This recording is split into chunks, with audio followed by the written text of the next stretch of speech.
Welcome to the HerStory Circle podcast, the podcast that brings you the extraordinary tales of everyday women who are changing the world. I'm your host, Gertrude Mache, and I'd like to acknowledge traditional custodians of the land on which we meet today. I also like to pay my respects to elders, past, present, and emerging. Every week, we dive into the lives, challenges, and triumphs of women from all four corners of the globe. We're here to inspire, enlighten, and connect, sharing stories that uplift and empower. So grab a cup of coffee, settle in, and join us as we explore the incredible journeys of women shaping our future. This is Her Story, where every woman's voice matters. Hello, everybody, and welcome back to the Her Story Circle. This is Gertrude Mache here in beautiful Melbourne, Australia.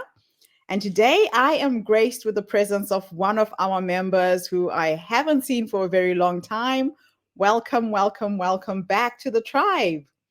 Tell everybody your full name, where you're based, and share your story with us today.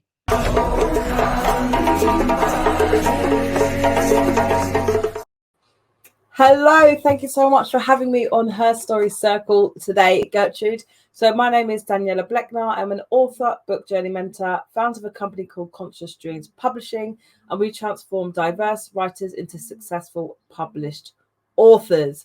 I'm absolutely passionate about what I do, providing a platform for unseen, unheard authors so they can have their voices heard and stories shared so they can educate, inspire, and empower for generations to come. So in terms of my journey, it wasn't always like this. Sorry, might have to cut this. Over the last 7 years, we've published over 250 authors' books. I'm an author of 9 books myself. I've mentored over 300 authors and aspiring authors, assisting them in writing their book, publishing their book, book marketing, speaking, and most importantly, confidence. It wasn't always this way. My story actually started from a seed of rejection. From age 4, I always wanted to be an author. If anyone ever asked me what I wanted to do when I was older, I was very sure I am going to be an author. Were always my words. I never had any sort of inclination that that wasn't going to happen.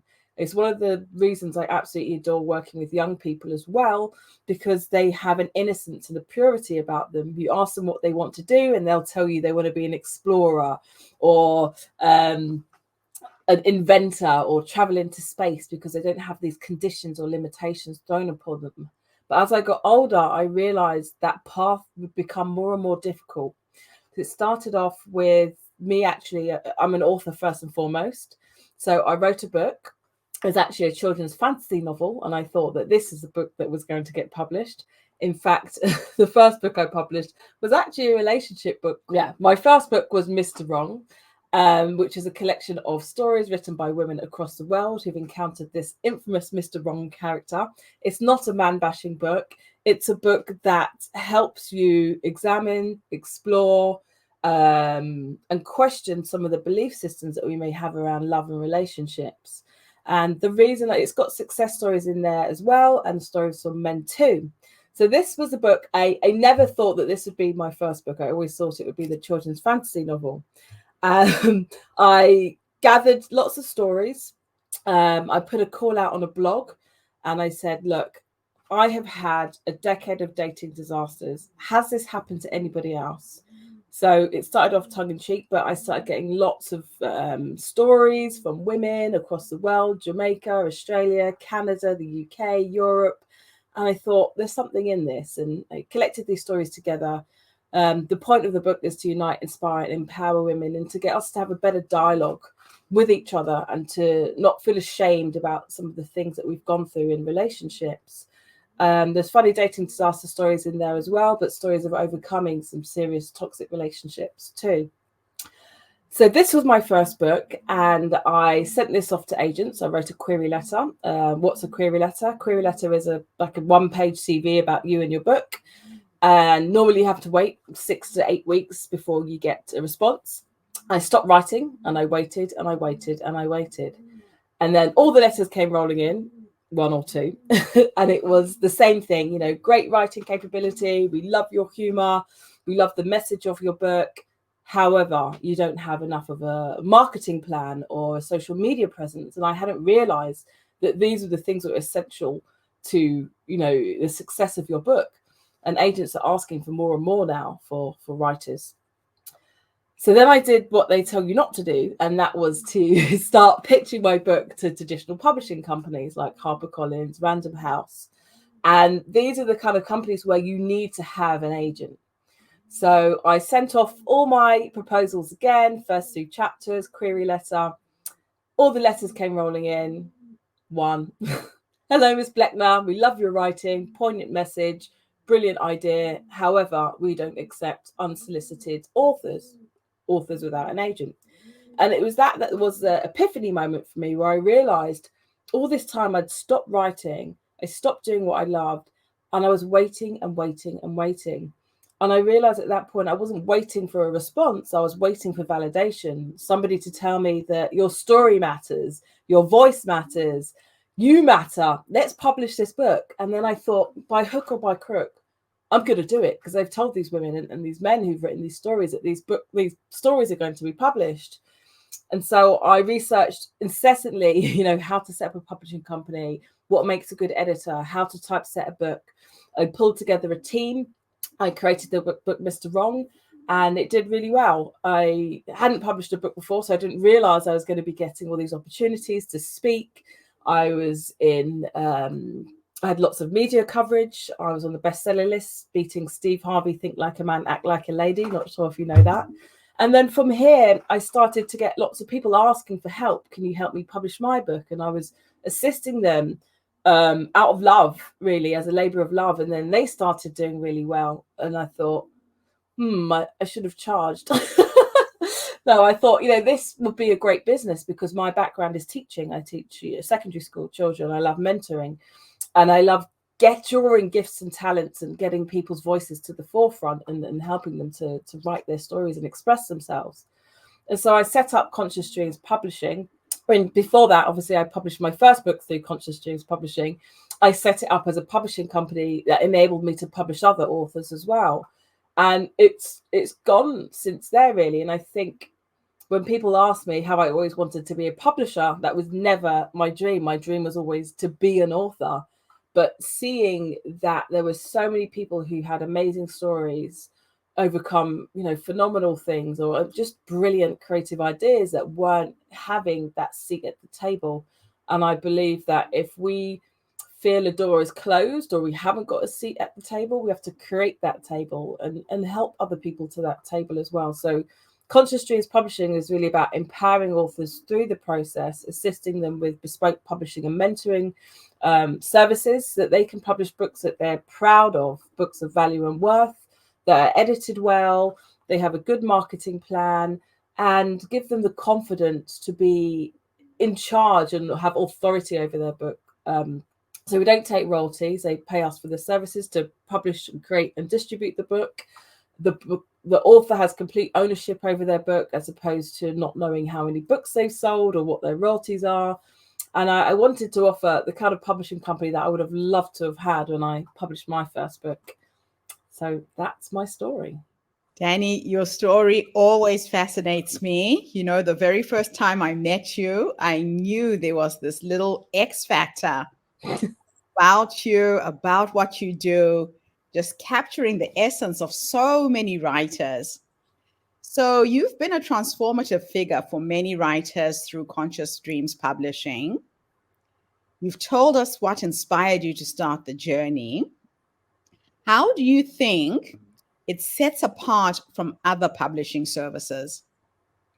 Well, we're called Conscious Dreams Publishing because, firstly, when I was young, I used to have dreams.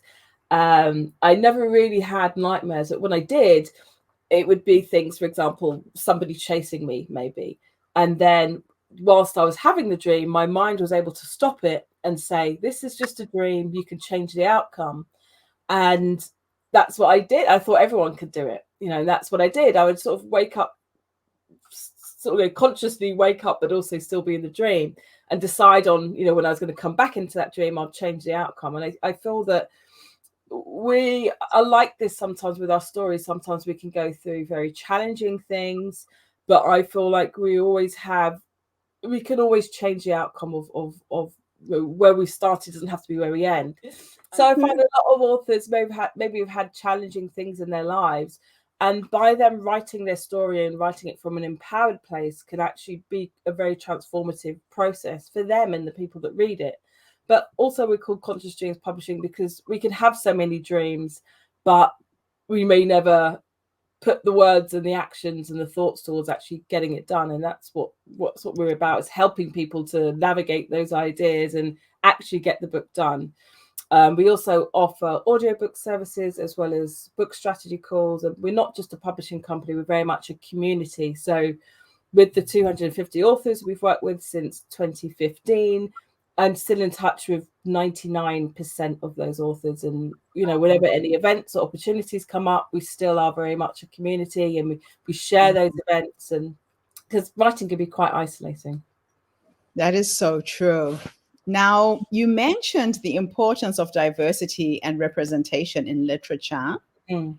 Can you share a moment or a book that really highlighted the need for this in the publishing world for you? So, like I grew up in Zimbabwe, and the first time I read a book by an African author was when I was about 12, 13. It was a Kenyan playwright by the name of Ngugi wa Thiong'o. And for the first time, I heard English written, but in the voice of an African language speaker. And I could relate to everything he was saying. Although the book was in English, I could hear my voice in his voice, if that makes any sense. Got it. What was that like for you? Well, growing up, there were barely any books that represented or people who looked like me. It was very much the dominant voice. It was very much the European culture that was shown through us through books. And although I enjoyed these books very much, I think the absence really creates a sense of disassociation. We start to believe that our story doesn't matter, and it's very subconscious. It wasn't until I was about, I think, 14, 15, the first book I read with a Black character charting, a Black character's life was I Know Why the Caged Bird Sings by Maya Angelou.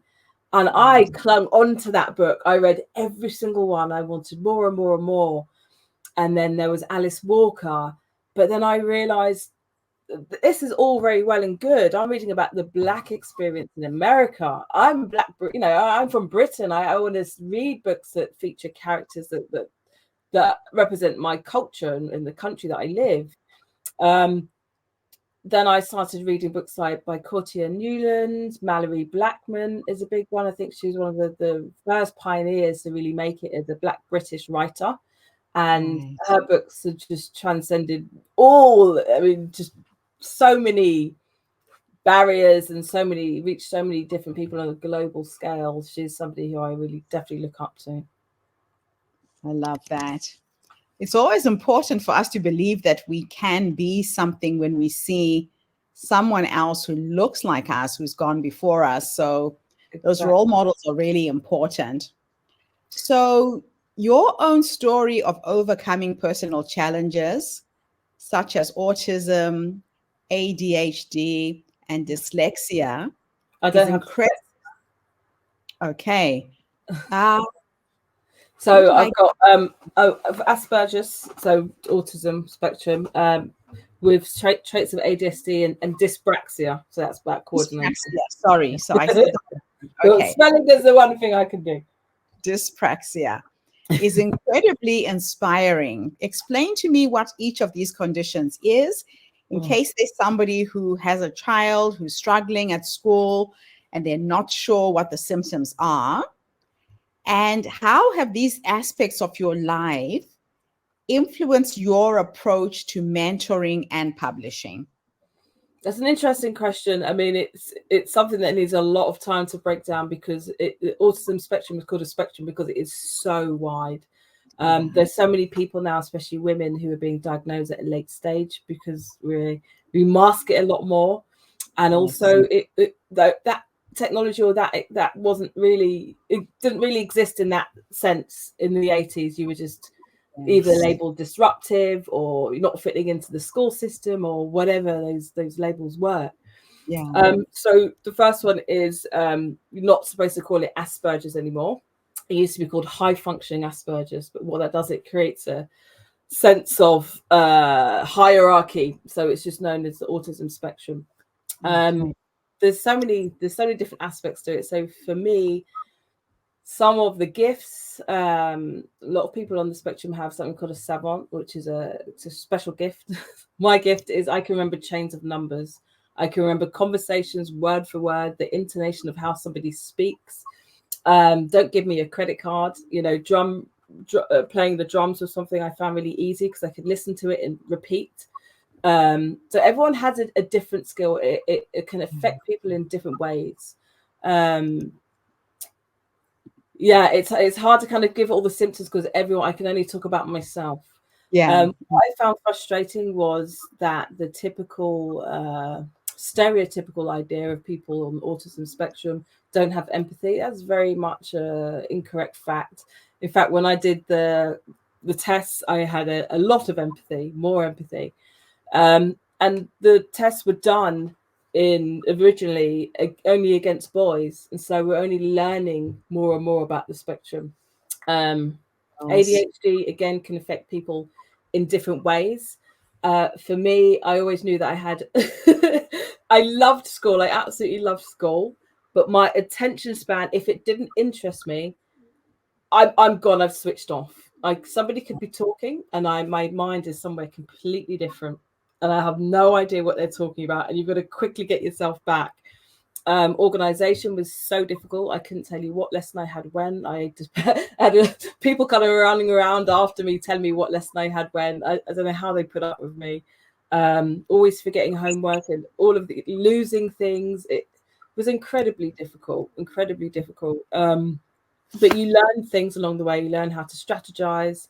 With my business, it's something that I love, and so I can hyper focus on my business, or when I'm writing, which means that you're so into something, you're so immersed, you have time blindness. I could be sat here at 7 a.m. and suddenly it's 8 p.m. and I realize I haven't eaten. I'm not that bad now.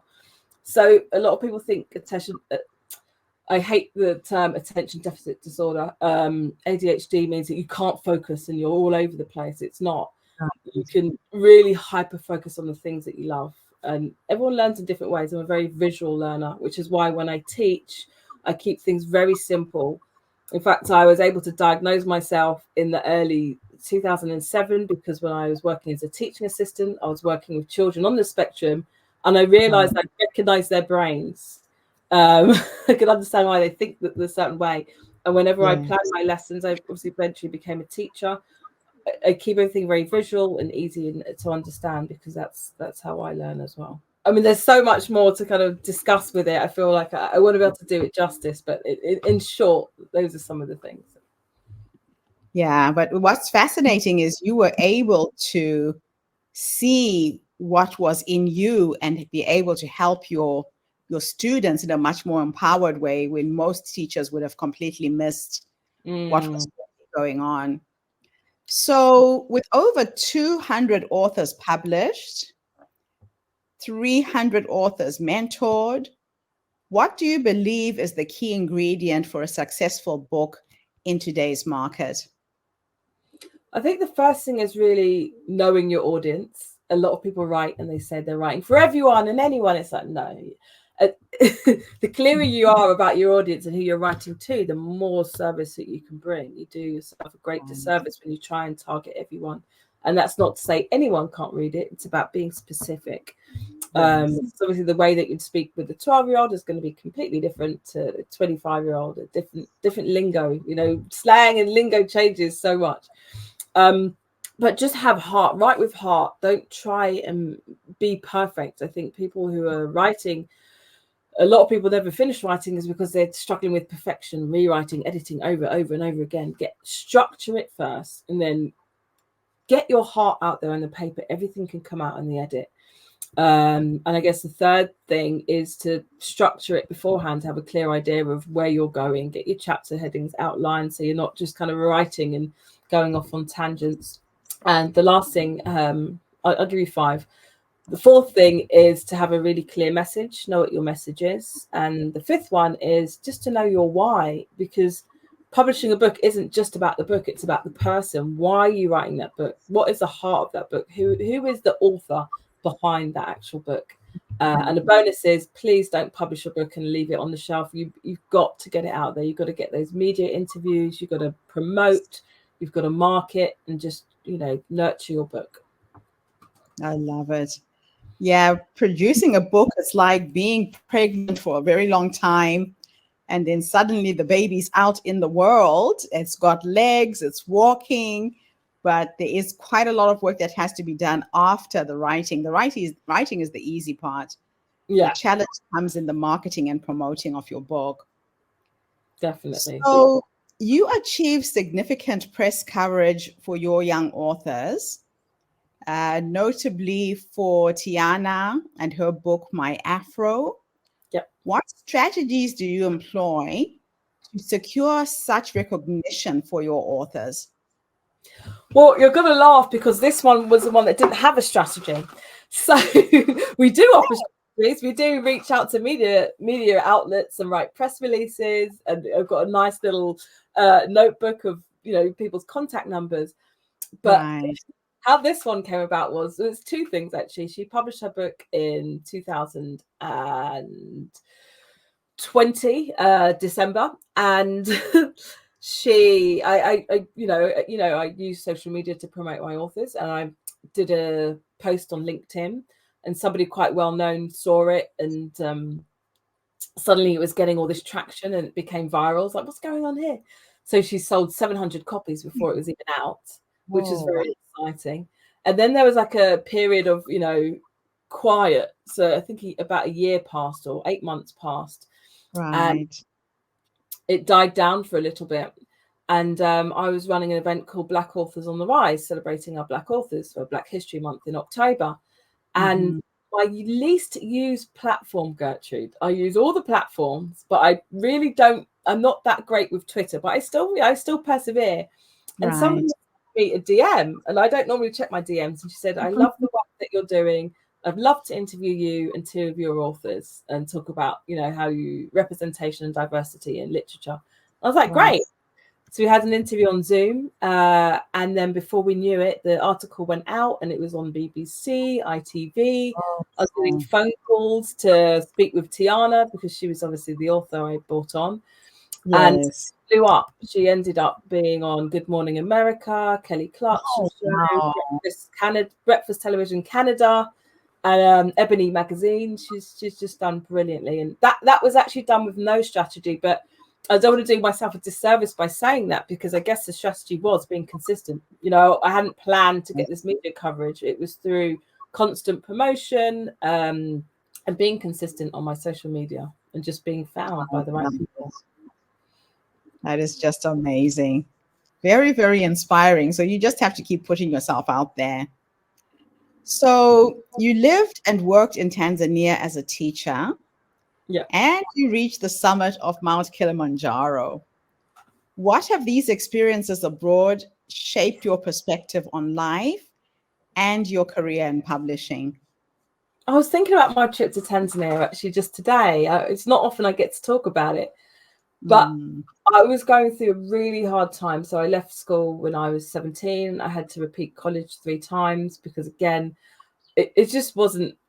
I just found it very difficult. I got excluded twice. I just found it really difficult finding direction, finding motivation. The teachers weren't teaching in the way that was engaging. And I really became despondent with life, and I didn't know where I was going. And I was seeing everyone seemingly succeed and go on that linear platform of school, college, university, job. And I felt so stuck. And I got to 20. And I had finished college at that point, and I didn't know what was next. And I thought, I just have to get away. I've got to go somewhere. And I just picked Tanzania. I didn't know anything about it. I'd researched, but I learned about it. But before that, there wasn't any affiliation to it, but that place is the place I feel the most at home. And so at 20, I decided just to pack my bag, go off and do voluntary teaching with an organisation. And I loved it. What it taught me was independence. What it taught me was just everything. People had, next to nothing, but they had so much heart, so much unity. One of their mottos is Emoja, which is about working together. And part of that was being in the school, teaching English. I went on to sponsor 2 of the students to actually go to college. One of them I'm still in contact with. He's now a teacher. Honestly, I'm so happy. I was 20 at the time, so this is 24 years ago. I feel quite emotional about it. And one of the things I did there was set up a debating society. We went to different schools in the village and did debates. Got the girls to really start feeling confident in using their voice, because it's to start with, they weren't used to being heard. And they had great things to say, great things. And then obviously we climbed Kilimanjaro, and that taught me about endurance, because I did not want to get to the top, Gertrude. I was like, I'm tired. That is awesome.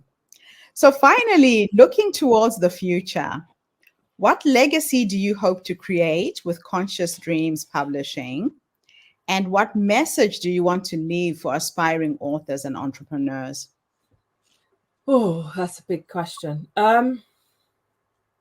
What legacy do I want to leave? I want to leave the legacy of providing a platform for people to have their voices heard, specifically people who don't usually get their voices heard. There are so many people that are not being heard, who have amazing stories and don't have that outlet, don't know how to publish. Children like Tiana, I've got about 12 young authors now.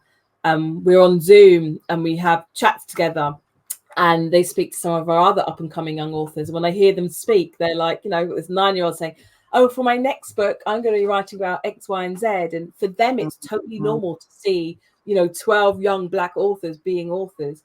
As I said, growing up in the 80s, I didn't even see a Black British character.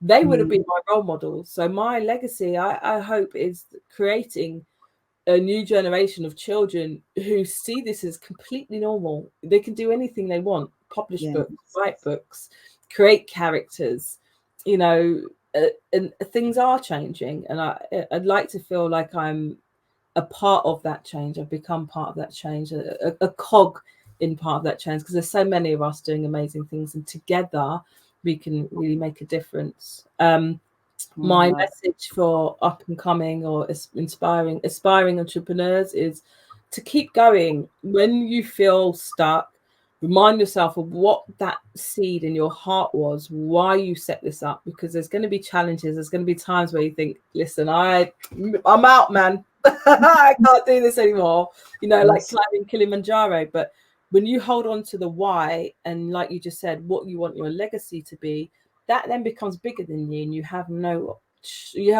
alternative but to fulfill the things you say that you can do. I love it. It's always such a pleasure to connect with you, Danni. Thank you so much for coming online. I have both your websites scrolling at the bottom of the screen. If anybody out there has a passion, has a dream to become an author, here is one amazing young woman who can help you get there. So thank you so much, Danni. This has been awesome. Thank you so much. Thank you. And thank you to everybody who's tuned in. The HerStory Circle is a platform that brings you stories that inspire you, uplift you, and energize you. Tune in again tomorrow when I interview yet another amazing woman. In the meantime, have a fantastic day, morning, or evening, wherever you are in the world, and bye for now. Thank you for tuning into the HerStory Circle podcast. I hope today's story has inspired you to believe in the power of our stories and the difference you can make in the world when you use your voice. I'm Gertrude Mache, and it's been an honor to share this space with you, where voices from all walks of life come together to weave a rich tapestry of diverse perspectives. Don't forget to subscribe, rate, and review our podcast to help us share these stories with more listeners. Follow us on social media by looking for the HerStory Circle podcast for more updates. and join us tomorrow for another episode filled with courage, resilience, and empowerment. Remember, your story matters, and together we're building a stronger, more inclusive world. Until next time, keep making her story.